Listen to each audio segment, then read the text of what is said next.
Amen, liewe luisteraar.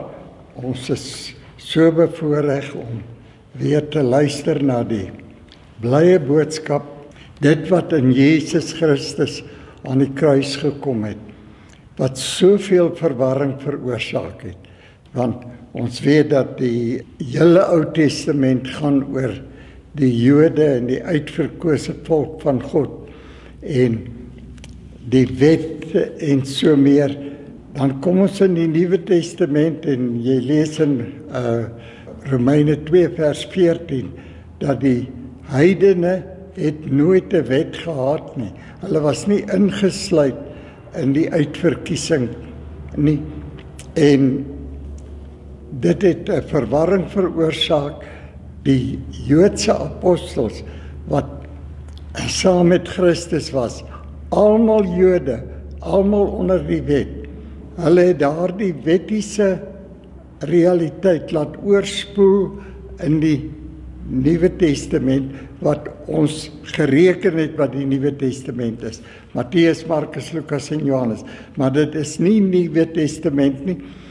Dit is deel van die oorgang van die Ou Testament na die Nuwe Testament.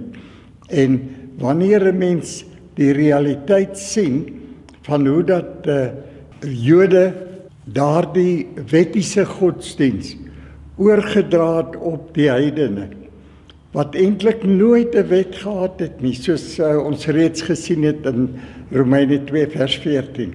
Heidene wat geen wet gehad het nie. Die eerste wat die heidene ooit gehoor het van die evangelie en van redding is toe hulle die blye boodskap van Paulus verneem. Wat was daardie hart van daardie boodskap wat Paulus gebring het? Luister net weer daarna. Efesiërs 1 vers 13. Hy sê, en wie julle ook nadat julle die woord van die waarheid, die evangelie van julle redding gehoor het, en wie julle nadat julle ook geglo het, verseël is met die Heilige Gees van belofte. Nou hierdie is geweldig belangrik. As jy die realiteit van die Heilige Gees en die heidene sien, en hoe dat dit 'n gawe was wat God geskenk het. Ons weet byvoorbeeld van in Handelinge 10, toe Cornelius, wat 'n heiden was, vir Petrus gaan inroep het om by hulle te kom praat. En daar was 'n groot groep heidene betrokke. Paulus 'n visie gehad het van 'n laken wat neerdaal met onreine diere en verskillende voëls en diere. En hy hoor 'n stem wat vir hom sê, slag en eet. Onmiddellik weier hy, sê daar het nog nooit 'n onreine vlees oor my lippe gegaan nie. Hy verstaan nie en sien nie dat God is besig om vir hom 'n visioen te gee van die nuwe realiteit van die heidene. En dit moes 3 maal gebeur, en totdat God vir hom sê, jy mag nie dit wat ek rein gemaak het, onheilig ag nie. En dit is 'n boodskap vir die kerk vandag, dat dis onmoontlik om iemand anders te sien as onrein of onheilig, want jy moet al die tyd deur die bril van die kruis kyk, deur dit wat aan die kruis gebeur het. Dit wat aan die kruis gebeur het, was werklik die skepper van die univers. Die univers wat ligjare groot is. Hy wat sê dat hy hou hierdie univers in die holte van sy hand. Daardie groot God word vlees en hy kom bedien die mense op aarde. So belangrik om dit te sien en te weet, dat die kruis was 'n geweldige groot verandering wat gekom het. 'n Verskriklike, belangrike boodskap wat God oorgebring het, toe hy vlees word en as mens die werklikheid kom demonstreer. Ek dink daar's 'n mooi skrifgie in Johannes 1, in die eerste versie van Johannes, sê hy, in die begin was die woord en die woord was by God en die woord was God. Dan moet ons sien hoe belangrik die woord is. As jy nie hierdie woord ken nie, beter jy nie bedien nie. Daar is nie 'n moontlikheid dat jy kan bedien nie, want jy's net besig soos wat dit was met die Jode om die heidene te verwar. Want die heidene het nooit 'n wet gehad nie, die heidene was nooit ingesluit nie en alleen deur die kruis het daardie gebeurtenis plaasgevind. Luister nou net na die 15de vers. Hy sê, Johannes getuig van hom en roep en sê, dis nou van Christus, dit was hy van wie ek gesê het, hy wat na my kom, het voor my geword, want hy is eerder as ek. En uit sy volheid het ons almal ontvang, ja, genade op genade. Ons het almal ontvang. Nou weet ons dat Romeine 3 vers 23 sê, alle mense het gesondig en dit ontbreek hulle aan die heerlikheid van God. Maar die 24ste vers sê, maar nou word julle sonder verdienste, sonder enige bydrae, word julle gered, geheilig deur die woord van God, geregverdig deur die woord van God. Ek lees weer vers 16, en uit sy volheid het ons almal ontvang, ja, genade op genade, want die wet is deur Moses gegee. Die genade en die waarheid het deur Jesus Christus gekom. Dit is so belangrik om die realiteit van hierdie heerlikheid te sien. Die Jode het 'n wet gehad van Moses, maar hier kom Christus en hy stel 'n nuwe wet bekend. Ons lees dit in Romeine 3 van vers 26 af. Hy sê om sy geregtigheid te toon in die teenwoordige tyd, sodat hy self regverdig kan wees en regverdig maak wie uit die geloof in Jesus is. Hy maak regverdig wie in die geloof van Jesus Christus is. Waar is dan die roem? Dit is uitgesluit deur watter wet? Van werke? Nee, maar deur die wet van geloof. Jy sien, die Jode het 'n wet van Moses gekry. 'n baie strik wet hoe om heilig te leef en hoe om God te behaag. Maar hier kom die groot God van die hemel in die Nuwe Testament en hy stel 'n wet van geloof in, waaronder die heidene staan. Die wet van geloof. Nou, ons het baie keer die skriffies aangehaal, Habakuk 2 vers 4, Romeine 1 vers 17, Galasiërs 3 vers 11 en Hebreërs 10 vers 38. Die regverdige Nuwe Testament, regverdige sal nou deur die geloof lewe, geen ander manier nie. Jy sal glo wat met jou aan die kruis gebeur het. Dit is die belangrikste realiteit wat enige mens moet sien. En dit het die heidene gemis, totaal en al gemis, deur die aanvaarding van die woord in Matteus, Markus, Lukas en Johannes. Matteus 10 vers 5. Hy sê, Jesus het hierdie 12 uitgestuur en hulle bevel gegee en gesê, moenie gaan op die pad van die heidene nie. En moenie ingaan in die stad van die Samaritane nie. Moet glad nie na die heidene toe gaan nie en veral nie na die Samaritane toe nie. Die Samaritane was gehaat deur die Jode. Dit wys jou duidelik dat Christus het net met die Jode gepraat in Matteus, Markus, Lukas en Johannes. Dit het niks met die heidene te doen nie. En dit het 'n groot verwarring geskep. Die heidene het op 'n plek gekom waar hulle totaal en al die wet aanvaar het en probeer volgens die wet lewe, in steede van die wet van geloof. Twee wette, die wet van Moses wat gekom het vir die Jode, wet van genade en die vryspraak wat gekom het vir die heidene. Die eerste wat hierdie heidene ooit van die vryspraak gehoor het, is die skrifgie wat ek reeds aangehaal het. Ek gaan dit weer aanhaal. Ons moet dit oor en oor hoor, sodat ons weet dat dit is daarin wat ek en u staan. En dit is wat ons moet glo. Dit is wat ons moet hoor. Dit is Efesiërs 1 vers 13. Hy sê, en wie julle ook, nadat julle die woord van die waarheid, die evangelie van julle redding, jy hoor net wat aan die kruis gebeur het. Jy weet van niks anders, jy het nooit 'n wet gehad wat vir jou sê, jy mag nie dit en jy mag nie dat nie. Daar was nooit so iets vir die heidene nie. Die eerste ding wat die heidene hoor, is hierdie evangelie van die kruis, die wet van geloof. Dit is so belangrik dat ek en u dit duidelik sal sien en sal verstaan dat ons is onder 'n realiteit wat aan die kruis gebeur het. Ons weet byvoorbeeld in Romeine 6 en 7 beskryf dit hoe dat ons as heidene aan die kruis gesterf het saam met Christus. Jode ingesluit natuurlik. Almal gesterf het.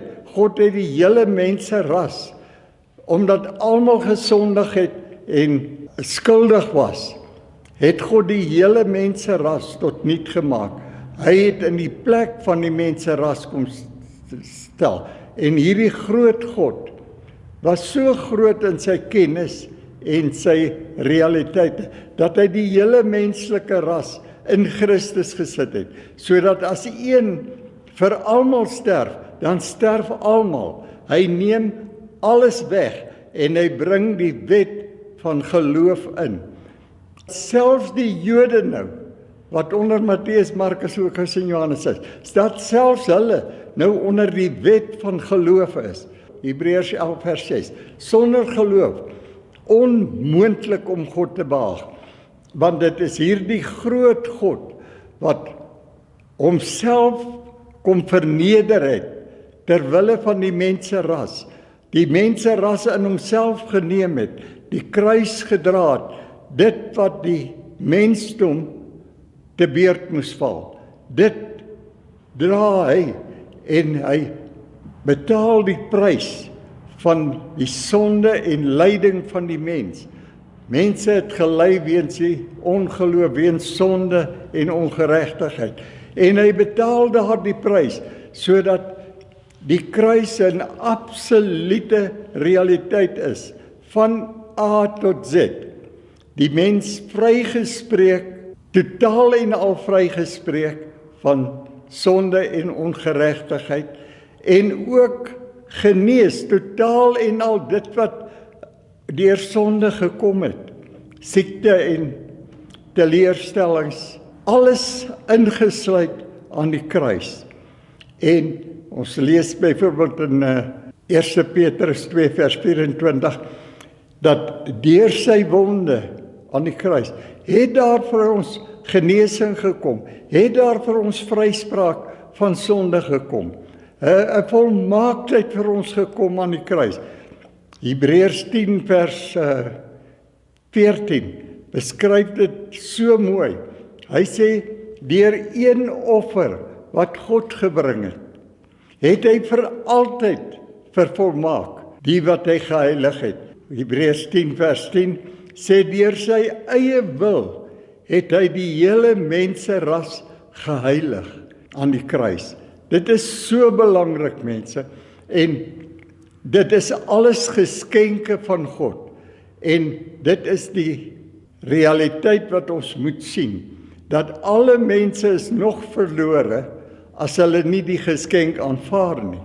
Hulle moet die geskenke wat God gegee het aanvaar, sodat hulle dit kan ervaar, sodat hulle in hierdie heerlike realiteit wat aan die kruis vir hulle gekom het, dat hulle daarin kan leef en dit kan geniet, en dat hulle elke dag in 'n noue verhouding en 'n verheerliking van hierdie groot God, dat hierdie groot God se naam en sy heerlikheid al die tyd op hulle lippe sou wees. En dit is wat hy kom bereik het vir elke mens. Wanneer ons die vryspraak hoor en dit glo, gered word en verseël word met die Heilige Gees van belofte. Hy het reeds in daardie vroeë tyd het hy die Heilige Gees uitgestort en die wêreld gereinig, soos wat hy vir Petrus gesê het. Wat God geheilig het, mag jy nie onrein ag nie. Ons was geleer van vroegtyd af dat jy's verlore, jy's 'n sondaar en dis alles leuns gewees, want hulle het nie die kruis in gedagte gehou nie. Dit wat Jesus geproklameer het, ken die waarheid en die waarheid sal jou vrymaak.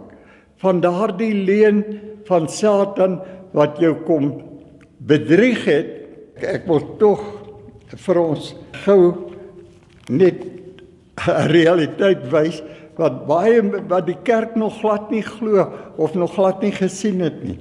Dit wat in die tuin van Eden gebeur het, was 'n groot realiteit wat God geken het voor die grondlegging van die wêreld, voordat hy die aarde gevorm het.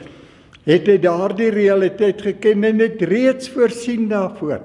Hy het reeds die hele geskiedenis met sy liefde vervul tot 'n groot redding en verheerliking. Ons het altyd gehoor dat die slang het vir Adam en Eva kom verlei. Maar wie was die slang? Dit was glad nie 'n dier nie. Dit was dit wat die hele Bybel van skryf tot Openbaringe. As jy in die Openbaringe boek lees oor en oor, dan sê hy die ou groot slang, die draak, die verleier, noem hy hom al hierdie realiteite. Hy was eintlik 'n gerub wat beskerm het en hy was moontlik in die tuin geplaas om hierdie mense, ras wat God net geskep het, te by te staan. En hy sien die heerlikheid wat God aan hulle gegee het en hy besef, nee, ek gaan dit vir myself toeëien. Luister nou net wat sê Esegiel 28 vers 13. Hy sê, jy was in die tuin van God, allerhande edelgesteentes wat jou bedekking. Nou moet jy dit visualiseer, hierdie gerub wat daar kom terwyl hierdie twee mense naak daar is. Kom hierdie gerub met hierdie bekleding. Hy sê allerhande edelgesteentes was jou bekleding. Karnieloog, topaas, jaspis, chrysoliet, onyx, sardonyx, safier, karbonkel en smarag. En van goud was die werk van jou kassies en die groewe aan jou. Op die dag toe jy geskape is hulle berei. Jy was 'n gerub met uitgespreide vlerke wat beskut, en ek het jou gestel op die heilige berg van God. Jy het gewandel tussen vurige gesteentes. Hy was 'n gerub wat beskut. Hy moes daardie mense gaan beskut het blykbaar, en toe gaan verlei hulle. Hy sê, jy was volkome in jou weë van die dag af dat jy geskaap is, tot daar ongeregtigheid in jou gevind is.